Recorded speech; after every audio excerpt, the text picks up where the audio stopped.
Here at the Royal Aeronautical Society, I'm privileged to be joined by Tony Turner, Director General and Chief Executive Officer of the International Air Transport Association. He's a Fellow of the Royal Aeronautical Society and he's here today to give the annual Beaumont lecture. Tony, welcome to 4 Hamilton Place. Thank you very much. Looking forward to it. And what is your assessment of the current situation for airlines right now? Is profitability safely back now for them? Well, it's going to be a slightly better year than last year, but it's still a difficult business. We're forecasting an annual profit this year of $12.6 billion. That might sound like a lot of money, but actually it's only a 1.8% profit margin. And you can think of it, if you like, as an average profit per passenger of about $4 US, enough to buy you a decent sandwich in most parts of the world, but that's about it. So there's not much slim margins then?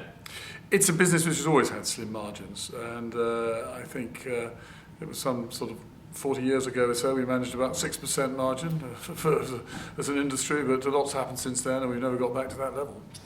I mean, airlines have become far more efficient in the past decade or so. They've taken costs out. So where else can they find these savings? Well, of course, I mean, they have to work hard on the revenue side, and airlines have also got pretty good at that too. I think ancillary revenues have made a big difference to the business. They're now up to something like 5% of revenues, and from less than 1% only a few years ago. So they've done well there. But the structure of the industry is changing a bit in certain parts of the world. Certainly, I think we're seeing in North America, for example, we've seen real consolidation of the industry, and that's certainly helped bring unproductive capacity out and help the airlines there now manage their businesses in a more rational way, and that's led to an improvement in profitability.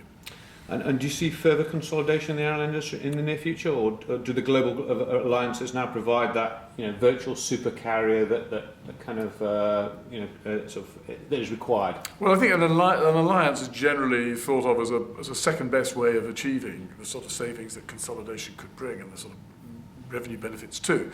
But the problem is the way that the industry is structured, and the basis of the industry being the sovereignty of traffic rights, makes it very difficult indeed to get international or cross-border consolidation. And I don't see that situation changing any time in the near future. Okay. Well, what about the freight market? A lot of cargo now has gone back to sort of seaborne transport. When and if do you see recovery? Well, that's a very good question, isn't it? It certainly has for the last 2+ years. The air cargo market's really been in the doldrums.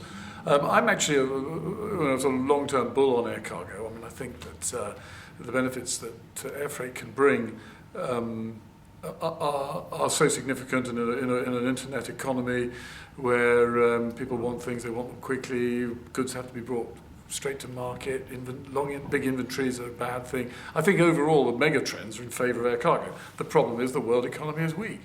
If you want to know when the air cargo will pick up, tell me when the world economy is going to get growth above 2.2%, which is what forecast for this year.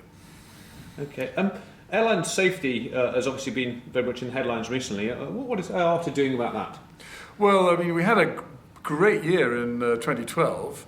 In 2012, of the 380 or so airlines on the IATA Operational Safety Audit Register, there wasn't a single Western-built jet hull loss. And it was an extremely safe year, because when you get the numbers down to zero like that, any hull loss that then follows is, of course, a big blip in the statistics. And of course, we have had 1 or 2 serious incidents. Of course, most notably the Asiana San Francisco incident the other day. And while, of course, any death is a tragedy, it was a minor miracle that there weren't more lives lost. And I think it's a huge. So it speaks volumes for the integrity of the equipment that was being used, and the structures, the cabins, and so on. That really so many people were able to walk away from that. And looking at projected growth in Asia Pacific, along with the Middle East and Africa, how do we ensure that these thousands of pilots that are going to be needed will be all adequately trained to the same high level? Well, in the 30+ years I've been in the industry, I've periodically heard about the impending terrible pilot shortage, but somehow it never seems to happen. But look, I think there is clearly a need for a good look at how we train pilots, the skills that are needed for a modern commercial airline pilot. And this is being done now. Of course, the Royal Aeronautical Society is a very important part of that, and the ITCI work that's going on at the moment in collaboration with IATA and others. Clearly, this is an issue we need to have a good look at. But I'm confident that there will be enough pilots. Actually, it takes a lot longer to train an engineer, as you probably know. And I think we may find ourselves, if there is going to be a shortage, it may be more on the engineering side than on the aircrew side. Okay. Well, where do you think the airline's training priorities should be? I mean, obviously, loss of control incidents make the headlines, but runway incursions also, are there as a sort of a frequent occurrence, or is it just more manual flying generally?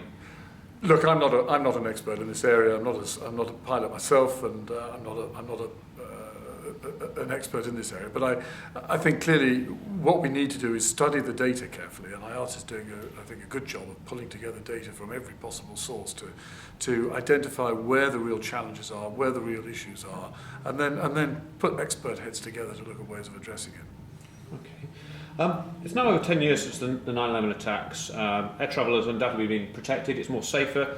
It still remains confusing, frustrating for the passenger, multiple checkpoints and seemingly no rhyme or reason as to who's banning what. What improvements can you see for the passenger travel experience? Checkpoint of the future, for example. Yes, I think at the moment we've certainly made sure that aviation is secure. But we've done it in a very much a sort of one-size-fits-all method. And we have about 3 billion, well this year we'll break the 3 billion mark for air passengers for the year as a whole.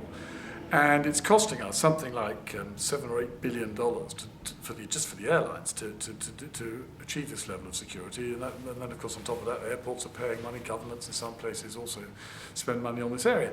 And it's clearly unsustainable. I mean, as volumes grow, there isn't the space in airports to do this work properly, and it's incredibly expensive. So we need a new way of looking at it, and basically having risk-based security screening, combined with new technology. I mean, new technology is being developed so that you don't have to stop, take your clothes off and your shoes off and take your laptop out and all your liquids and gels and all that stuff. That you can be screened as you go through some form of screening apparatus. And this is clearly the way to go, and also making it risk-based so that we're not screening everybody to exactly the same way. A known traveller who's a frequent traveller perhaps, we know who he is, we know he doesn't constitute a risk, we don't have to treat him the same way as somebody who we don't know at all, or indeed as someone who's already on a watch list or something like that, who presumably would need a deeper level of screening. We need to be more intelligent about how we do this, rather than adopt blindly a one-size-fits-all approach. Do you think that might be a hard sell in some respects in terms of, once you've ratcheted up the security level, it's then very difficult to kind of ramp down? I'm thinking of the TSA and talking about sort of allowing knives on planes in America. Well, yes, but if we look at, because I think people do sense that this is a smart way of going about it, and actually the TSA has been in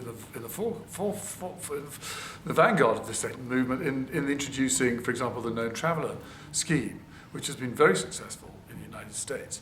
And that's an approach we thoroughly and wholeheartedly endorse. I think John Pistol, the TSA administrator, has done a terrific job in leading that.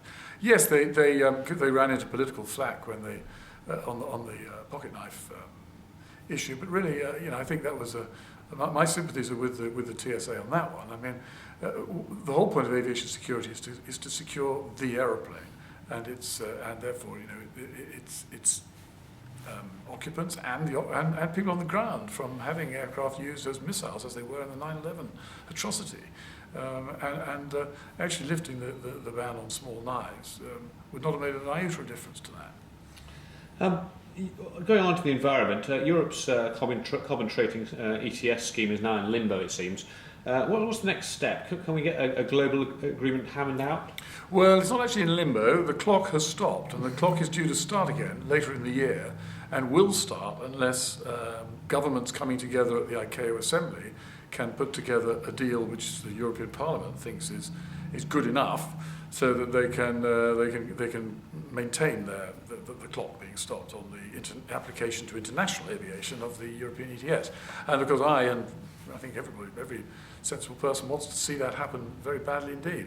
Certainly the aviation industry, the airline industry and its associated partners all want that to happen, because the alternative will be a ghastly overlapping patchwork of measures introduced at different times by different countries based in different principles, which will be very expensive for the industry and a nightmare to administer and for airlines to comply with. So we very much want a single global scheme to be introduced to deliver the target of carbon neutral growth, which the industry is committed to from 2020.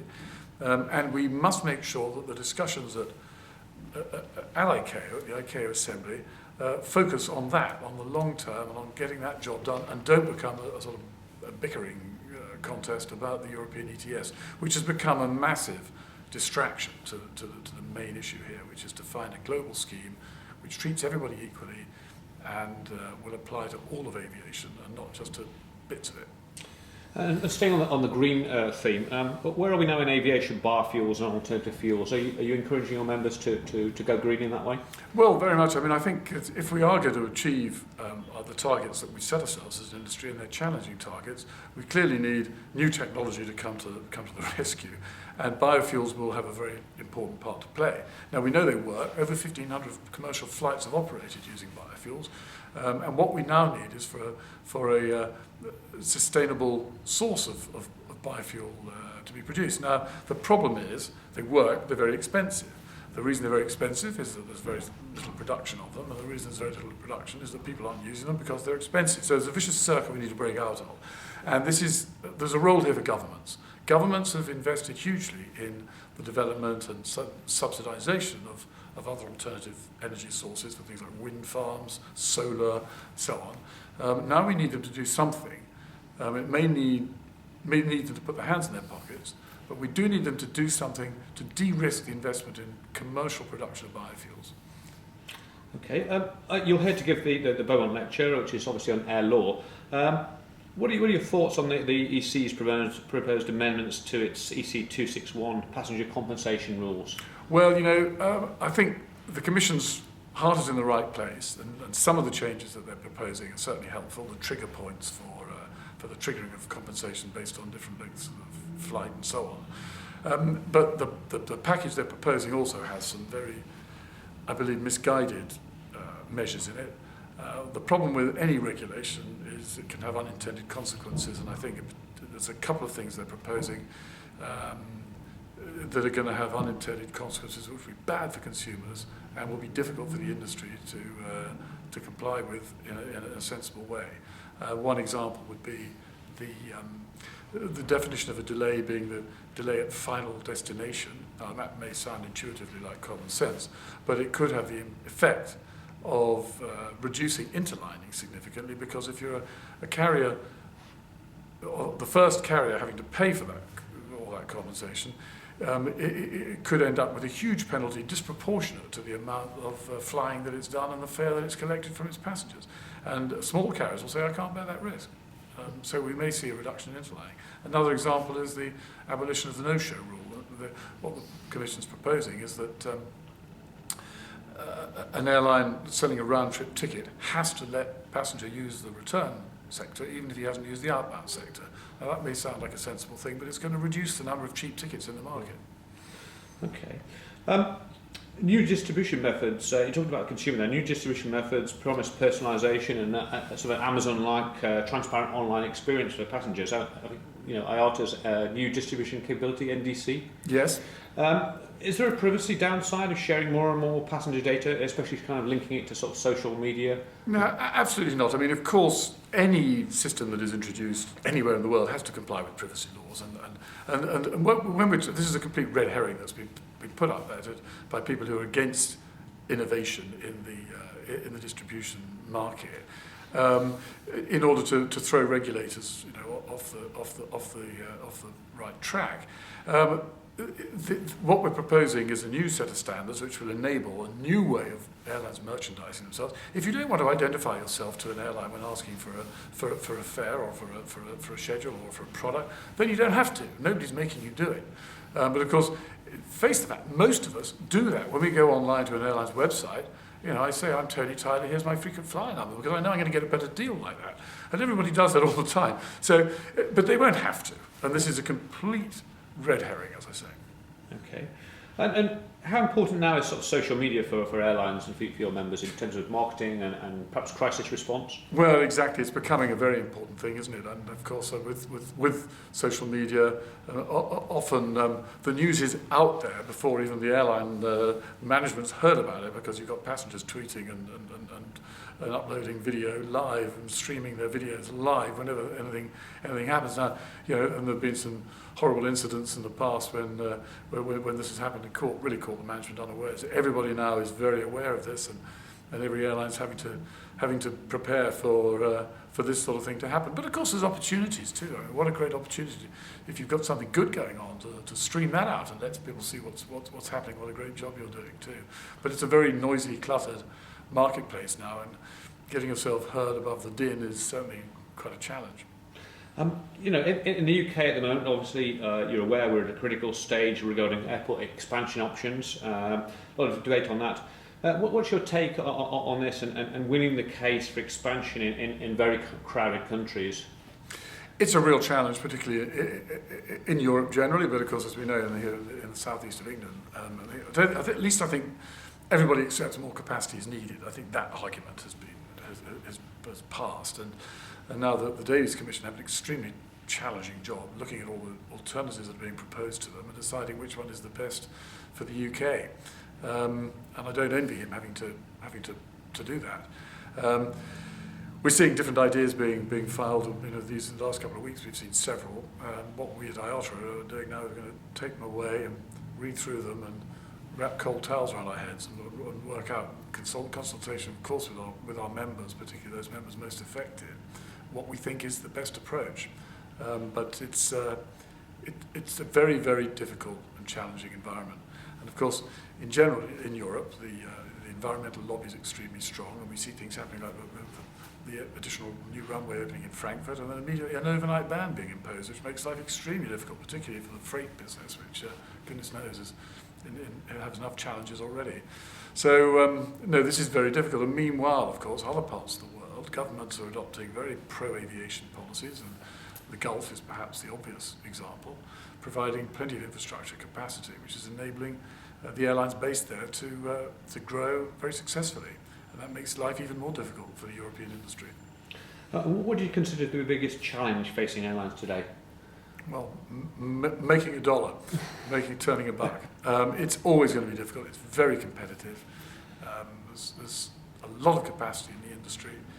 It's a very labour-intensive but capital-intensive business, and it's got just about all the attributes you don't want to have in a business. On the other hand, it's exciting, it's fun, and it makes such a huge contribution to the world. It makes the world it's turned the world into a global village. Aviation is as Airbus once called it, the real internet, the real World Wide Web, I think they called it. And so, challenging and difficult though it is, we'll always be there having a go. Okay. And my final question now, if governments could do one thing to help the global airline industry, what would that be? Hard to limit it to one, but in general, I would say think before you regulate. And before you regulate, consult and take advice from people who know what they're talking about, the experts in the industry. And the same applies to taxation too, if I can include that. Okay, thank you very much for your time today. Thank you.